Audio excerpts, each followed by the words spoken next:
Hi hello welcome to our channel. పసిపిల్లలను పెంచడం అంటే అంత ఈజీ కాదు. నోరు తెరిచి ఏది చెప్పలేని పరిస్థితి వారిది. ఎలాంటి ఇబ్బంది వచ్చినా ఏడవటం తప్ప వేరే ఏం చేయలేరు. అలాంటప్పుడు మొదటిసారి తల్లి అయిన మహిళ ఎందుకు ఏడుస్తున్నారో తెలుసుకోలేక తల్లడిల్లిపోతుంది. ఏడవటం ఒక సమస్య అయితే బుజ్జాయిలకు ఎక్కుళ్ళు వస్తాయి. మనకే ఎక్కుళ్ళు వస్తే తట్టుకోలేం. ఇక అంత చిన్న పిల్లలకు వస్తే వారు ఎంత ఇబ్బందిని ఎదుర్కొంటారు. కొందరికి చిన్నపిల్లలకు ఎక్కుళ్ళు వస్తాయి అంటే నమ్మలేరు. కానీ పుట్టినప్పటి నుంచి ఏడాది వయసు వచ్చే వరకు చిన్నపిల్లల్లో ఎక్కులు రావటం సర్వసాధారణమని, అయితే భయపడాల్సిన అవసరం లేదని అంటున్నారు పిల్లల వైద్య నిపుణులు. ఈరోజు వారికి ఎక్కులు రావటానికి కారణం, వాటిని ఎలా తగ్గించాలో తెలుసుకుందాం.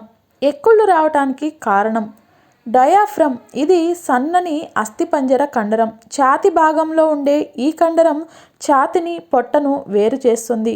ఈ డయాఫ్రమ్ సంకోచం, స్వరతంత్రులు మూసుకుపోవటం వల్ల ఇవి ఏర్పడతాయని అంటున్నారు నిపుణులు. తద్వారా గొంతులో నుంచి ఒక రకమైన శబ్దం వినిపించడం మనకు తెలిసిందే.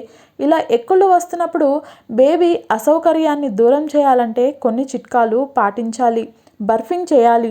అది బాటిల్ ఫీడింగ్ అయినా, తల్లిపాలు తాగినా. ఇలా పిల్లలు పాలు తాగే క్రమంలో పొట్టలోకి కాస్త గ్యాస్ వెళ్ళటం కామన్. పొట్టలో గ్యాస్ ఎక్కువ కావటం వల్ల కూడా ఎక్కులు వచ్చే అవకాశం ఉందని అంటున్నారు నిపుణులు. అందుకే దీన్ని బయటకు పంపించడానికి చిన్నారులు పాలు తాగే క్రమంలో మధ్య మధ్యలో కాస్త గ్యాప్ ఇస్తూ బర్పింగ్ చేయమని సూచిస్తున్నారు. తద్వారా ఎక్కుళ్ళు కొంతవరకు తగ్గే అవకాశం ఉంది.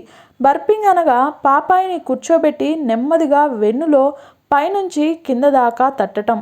అమెరికన్ అకాడమీ ఆఫ్ పీడియాట్రిక్స్కి చెందిన వైద్యులు బాటిల్ ఫీడింగ్ ఇస్తున్న పాపాయికి 4 టేబుల్ స్పూన్ల పాలు తాగాక గ్యాప్ ఇస్తూ ఆ మధ్యలో కాసేపు బర్పింగ్ చేయాలని, ఇక నేరుగా తల్లిపాలు తాగే చిన్నారులు ఒక రొమ్ములోని పాలు తాగటం పూర్తయ్యాక కాసేపు బర్పింగ్ చేయాలని అంటున్నారు.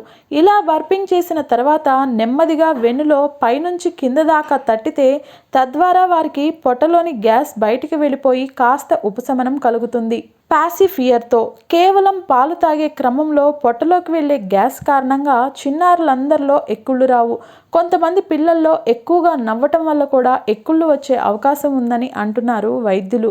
అయితే ఇలాంటప్పుడు వారి నోట్లో పాసిఫియర్ అంటే తేనెపీక పెట్టడం వల్ల డయాఫ్రమ్ రిలాక్స్ అయ్యి తద్వారా నెమ్మదిగా ఎక్కులు తగ్గే అవకాశం ఉందట. బాటిల్ చెక్ చేయండి. చిన్నారులకు తరచూ ఎక్కులు వస్తున్నాయంటే వారు పాలు తాగే బాటిల్ని కూడా ఓసారి చెక్ చేయాల్సి ఉంటుంది. ఎందుకంటే వారు తాగే బాటిల్ ద్వారా గాలి ఎక్కువగా కడుపులోకి వెళ్ళటం వల్ల కూడా ఈ సమస్య పునరావృతం అయ్యే ఛాన్స్ ఉంది. కాబట్టి చిన్నారులకు నేరుగా తల్లిపాలు పట్టించడం, అలా వీల్లేని పక్షంలో నాణ్యమైన బాటిల్ని ఉపయోగించడం మంచిది. గ్రైప్ వాటర్తో పిల్లలు తీసుకున్న ఆహారం జీర్ణం కాకపోయినా, కడుపు నొప్పితో ఏడుస్తున్నా వెంటనే మనం వారికి గ్రైప్ వాటర్ అందిస్తుంటాం. ఇది వారి జీర్ణక్రియను మెరుగుపరిచి పొట్టలో ఎలాంటి అసౌకర్యం ఉన్నా తొలగిస్తుంది. అయితే ఇది చిన్నారుల్లో తరచూ ఎదురయ్యే ఎక్కులను కూడా తగ్గిస్తుందని చెబుతున్నారు నిపుణులు. ఎక్కుళ్ళు వచ్చినప్పుడు వారికి కొన్ని గ్రైప్ వాటర్ తాగించడం వల్ల ఉపశమనం కలుగుతుందట.